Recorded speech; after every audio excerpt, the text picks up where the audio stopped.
Queridos irmãos, queridas irmãs, então esse vídeo é de número 495. No capítulo 14, médios de efeitos físicos, né? Nós ainda nos encontramos na questão de número 161. Então, ainda não terminamos ainda a questão 161. Quando Kardec, é lógico, nós vamos voltar aqui um pouquinho só, umas 2, 3 linhas, para darmos sequência no restante da explicação, né, do comentário de Allan Kardec, que é na questão de número 161 no livro dos médios, né, que o tema é médios de efeitos físicos. Então, agora, tratando também a respeito dos médios evolutivos, dos médios involutivos ou naturais. Então, Kardec diz assim, continuando: são muito dignos de observações esses indivíduos e ninguém deve descuidar-se de recolher e estudar os fatos deste gênero que lhes cheguem ao conhecimento. Né? Manifestam-se em todas as idades e frequentemente em crianças ainda muito novas. Veja-se acima o capítulo 5º das manifestações físicas espontâneas. Então, nós já tecemos comentários a respeito desse trechinho que nós acabamos de ler no vídeo anterior. Então, nós vamos dar sequência agora no comentário de Kardec. Então, olha só para ver o que ele diz aqui. Tal faculdade, né? Tal faculdade não constitui em si mesma indício de um estado patológico. Então, Kardec está tratando esse item, Kardec trata a respeito dos médios involuntários ou naturais. Então, nós já explicamos o que significa esses involuntários ou esses naturais, os médicos naturais, né? Que são aqueles, como nós dissemos no vídeo anterior, a respeito da psicografia. Tem pessoas que ficam 50 anos ali, testando, treinando, para sair só uns rabiscos.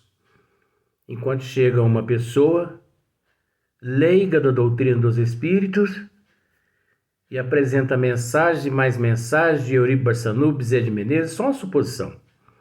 Aí vão averiguar, são autênticas, não são mensagens apócrifas, e para aquele médium é um processo natural, como para muitas pessoas, vidência é um processo tão natural que ele imagina. Eu, por exemplo, quando criança, eu via os espíritos, eu achava que todo mundo via, eu pensava que isso era um processo natural, mas só que eu não sabia que era espírito. Sabe, eu pensava que era como comer arroz com feijão, com abóbora, chuchu, tinha muito na roça, né, essas coisas. Tá vendo como que eu sou? Eu falo mesmo. Então eu achava que era um processo natural, como ver um cavalo lá no pasto, uma vaca lá no pasto. Eu achava que todo mundo via aquelas pessoas que eu via, né?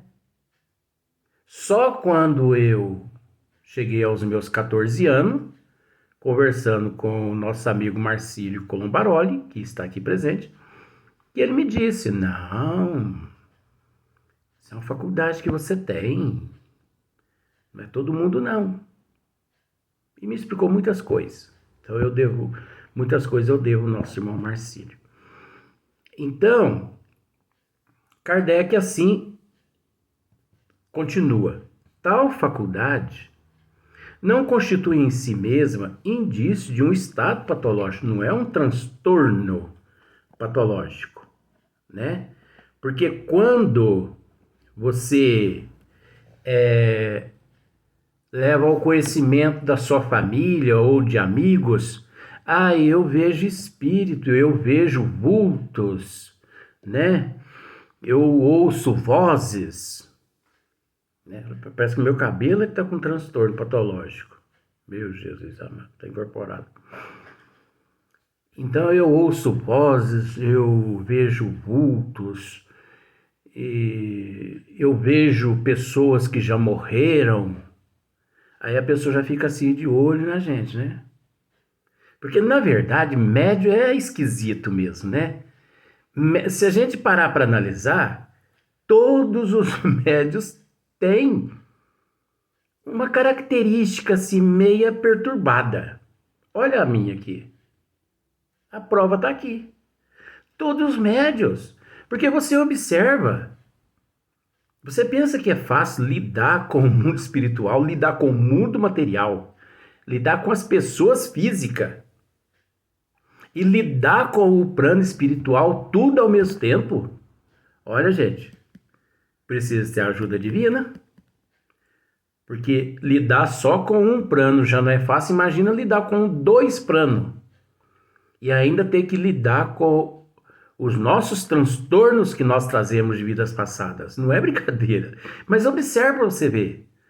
Todos os médios que estão na ativa, vamos usar esse termo, estão trabalhando, que trabalham, eles têm assim um jeitinho de louco, meio doido. Mas é natural. É brincadeira. Com relação ao meu caso, é verdade. Então, se você leva ao conhecimento da tua família, ou algum de um parente, ou um amigo, a pessoa pensa que você está ficando doido. Ó, tá ouvindo espírito. Se você leva ao conhecimento do padre, meu filho, isso aí é obra do demônio. E se você persiste naquele assunto, o padre pega e fala assim para você assim, ó, procura um psiquiatra. Procura um psiquiatra. Você precisa de ajuda médica. E você é uma pessoa centrada em tudo. Mas porque você vê espírito, porque você ouve espírito, você entendeu? Porque você psicografa, porque você... Tá. O padre pede para você procurar um psiquiatra. Você chega no psiquiatra, a primeira pergunta que o psiquiatra, ele nem fala bom dia ou boa tarde para você. Ele logo já fala para você assim: você ouve ou vê espírito? Né? Você ouve? Sim, ouço sim. Eu ouço os espíritos, eu converso com eles, pronto. O psiquiatra já vai se afastando de você, já fica um pouquinho mais longe. Ele já observa o teu corpo, ver se você não tem alguma arma de fogo ou arma branca, né? E você diz que ouve os espíritos, você vê também algum vulto, alguma coisa assim? Não, não vejo vulto, não. Eu vejo os espíritos, eu converso com eles. Eles me transmitem mensagens, eu transmito mensagem às pessoas que eles me passam, eu passo para as pessoas. Pronto. Camisa de força.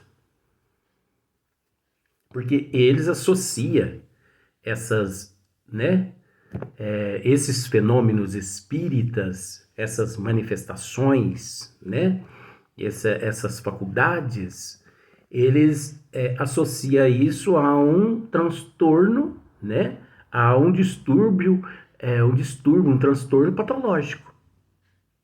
É uma doença. A pessoa está com um problema está com um problema de transtorno neurológico. Ele tem algum transtorno neurológico.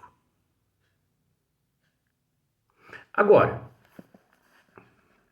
eu não vou dizer, nós temos que agir com bom senso.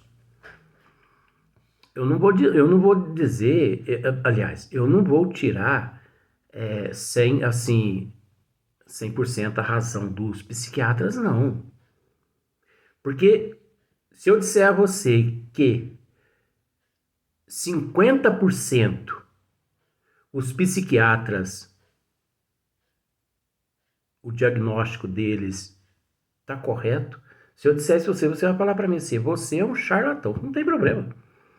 Mas embasado nas leis divinas, através da doutrina dos espíritos, nós temos esse conhecimento, nós sabemos disso. Nós sabemos que muitos transtornos de fato neurológicos, eles levam o paciente a certos estados horripilantes, né? Tem pacientes que desmaiam, né? Passam por certas crises convulsivas, epilepsia.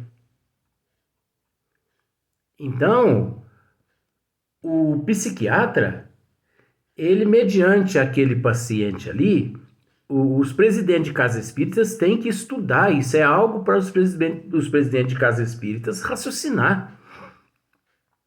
Que em 100% dos casos que aparecem nas casas espíritas, 50% é responsabilidade dos psiquiatras, dos neurologistas, dos psicólogos, e não da casa espírita. Nós conhecemos histórias, inclusive narradas por Divaldo Pereira Franco, que, olha, são histórias maravilhosas com relação a esses casos. O espírita nunca que deve, de imediato, aceitar uma pessoa que chega pela primeira vez à casa espírita, clamando visões, audição, que está vendo assombração em casa, que está desmaiando, que está tendo convulsões, transtornos epilépticos, né? Catalepsia. E esses processos, o espírita, o presidente de uma casa espírita nunca que pode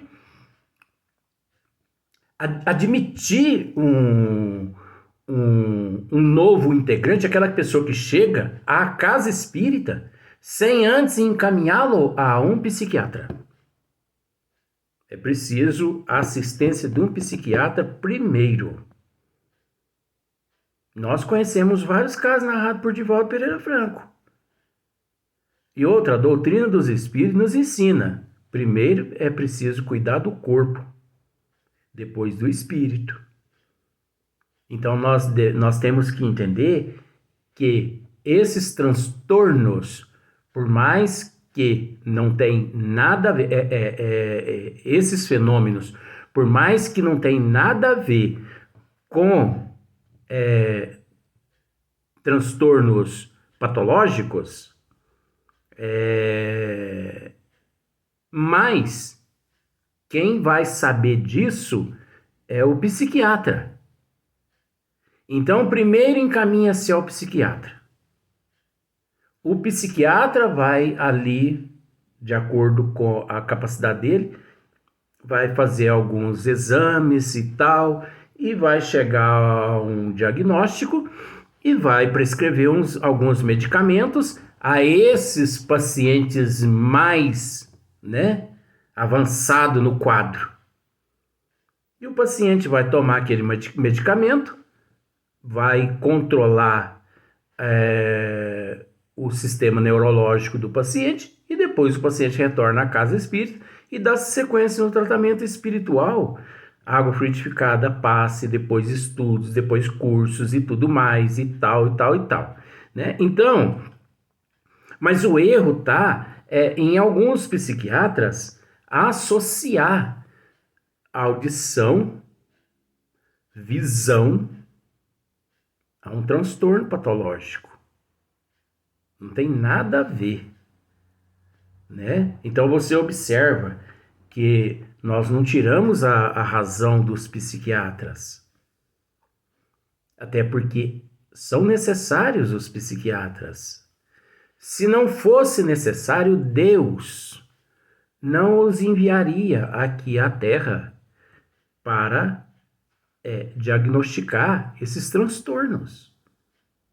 Porque muitos casos Não tem nada a ver com a faculdade mediúnica, com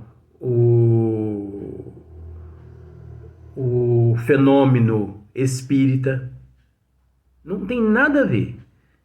Muitos casos, mas muitos têm a ver com transtornos neurológicos, que uma vez diagnosticado, medicado, tratado, o paciente se recupera.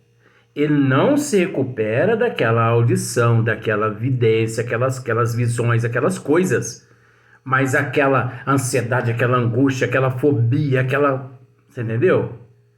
Ele modera. Então, tal faculdade não constitui em si mesma indício de um estado patológico. Porquanto não é incompatível com uma saúde perfeita. Então, olha só, porquanto não é incompatível com uma saúde perfeita. Então, a pessoa pode encontrar-se mediante todos os quadros de saúde, tanto perfeita quanto não perfeita, que o candidato ali, vamos dizer assim, aquela faculdade, ela independe. As faculdades mediúnicas independem dos transtornos neurológicos, independe dos estados patológicos, independe os fenômenos mediúnicos, a faculdade mediúnica, ela independe da saúde física do médium, da pessoa. Pode ser um ranceniano, que ele pode psicografar. Pode ser uma pessoa em fase terminal com um câncer, que ele pode psicografar. O câncer não interfere na faculdade mediúnica. E a faculdade mediúnica não interfere no câncer. A pessoa portadora do HIV pode psicografar. A faculdade mediúnica, ela não interfere no HIV. E o HIV não interfere na faculdade mediúnica. Então, você entendeu só? Por exemplo, vamos usar esse outro termo. Um paciente psiquiátrico. Ele pode, que constatou-se pelo psiquiatra que realmente ele tem um transtorno psiquiátrico, ele pode psicografar. Ele pode trabalhar a sua faculdade mediúnica, porque a faculdade mediúnica independe do transtorno psiquiátrico, como o transtorno psiquiátrico independe das faculdades mediúnicas. Só que não é assim que os psiquiatras entendem. Eles não entendem dessa forma. E também não é assim que 97% dos espíritas, que se dizem espíritas, entendem. Eles não entendem dessa forma, que é dessa forma, né? Olha só, porquanto não é incompatível com uma saúde perfeita. Se sofre aquele que a possui, se sofre aquele que a possui, se sofre a pessoa que possui aquela faculdade mediúnica, vamos simplificar dessa forma. Se sofre aquela pessoa que possui aquela faculdade mediúnica, eu estou aumentando só para você ver. Esse sofrimento é devido a uma causa estranha, né? E não por causa das faculdades mediúnicas que ele possui. Não é pelo fato da pessoa ser portador daquelas faculdades mediúnicas que ele é mais enfermo fisicamente, que ele é um psiquiatra, ele é um paciente psiquiátrico por causa dos dons mediúnicos que ele possui, que ele é portador de câncer por causa dos dons mediúnicos que ele possui, que ele é um psicopata por causa dos dons mediúnicos que ele possui, que ele é um serial killer por causa dos dons mediúnicos que ele possui. Não. Não tem nada a ver. Então, olha só. Se sofre aquele que a possui, esse sofrimento é devido a uma causa estranha. Agora, não é porque é médium que ele é privilegiado a não sofrer enfermidade alguma, nenhuma. Não. Ser médium não é privilégio. Ter faculdades mediúnicas, isso não é privilégio. Isso é oportunidade de se acertar perante a contabilidade divina. Porque se não fosse a faculdade mediúnica, o indivíduo jamais conseguiria acertar os débitos dele perante a contabilidade divina, débitos angariados em vidas passadas, no desvio da contramão das leis divinas.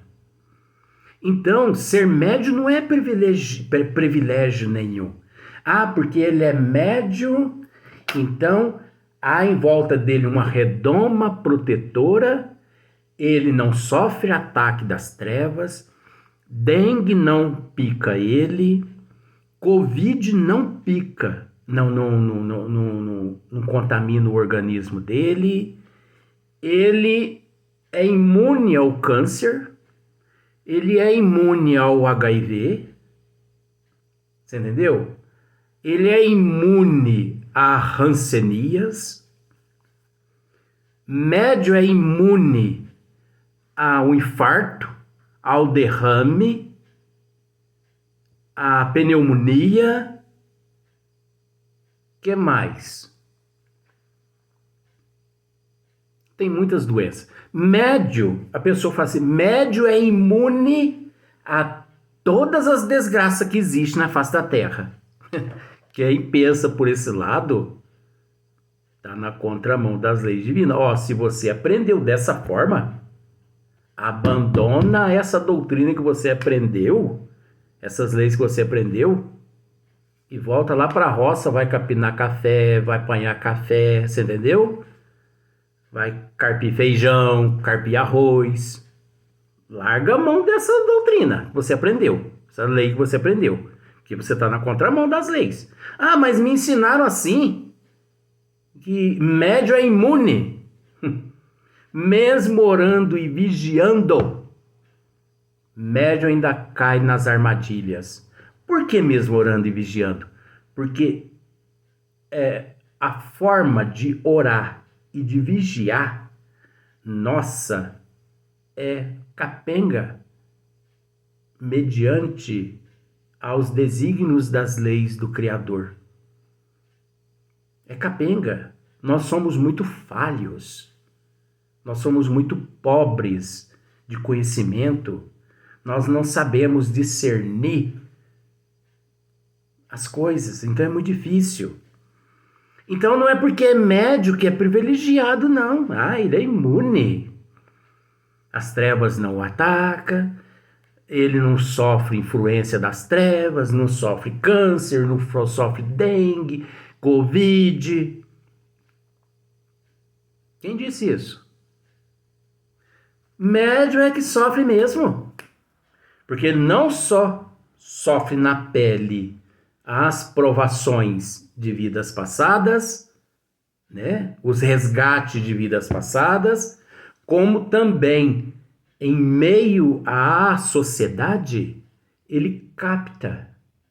Ainda mais se ele for aqueles médios egoístas que absorve todos os problemas das outras pessoas para ele. Ele é como uma esponja ele suga, ele aspira tudo para ele.